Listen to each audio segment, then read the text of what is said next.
ঠোঁটটা যেন রঙিন শিল্পকর্ম। কিন্তু এই পাখির আসল রহস্য জানেন?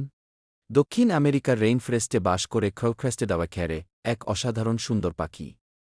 এর সবচেয়ে বড় বৈশিষ্ট্য হল মাথার উপরের কুকডোনো, চকচকে কালো পালক যা দেখতে অনেকটা কাল করা চুলের মতো। আর বিশাল রঙিন ঠোঁট এটিকে আরও আকর্ষণীয় করে তোলে। এই পাখির দৈর্ঘ্য প্রায় ৪৩ সেন্টিমিটার এবং ওজন ২০০ থেকে ৩০০ গ্রাম। এরা প্রধানত ফল খায়, তবে মাঝে মাঝে পোকামাকড়, ছোট টিকটিকি এবং পাখির ডিমও খেয়ে থাকে। ক্রেস্টেড আওয়াখ্যারে সাধারণত ছোট দলে থাকে এবং গাছের ফাঁপা কোটরে বাসা বানা। এদের রঙিন ঠোঁট দেখতে ভারী মনে হলেও ভেতরে ফাঁপা গঠনের কারণে এটি খুবই হালকা। দুঃখের বিষয়, বন উজাড়ের কারণে এদের প্রাকৃতিক আবাস ধীরে ধীরে কমে যাচ্ছে। প্রকৃতির এই রঙিন শিল্পকর্মকে বাঁচিয়ে রাখতে আমাদের বন ও বন্যপ্রাণী সংরক্ষণ করা জরুরি। এমন আরও অনেক তথ্য জানতে চাইলে এই চ্যানেলটিকে সাবস্ক্রাইব করুন এবং আপনার পরিবারের সঙ্গে শেয়ার করে দিন।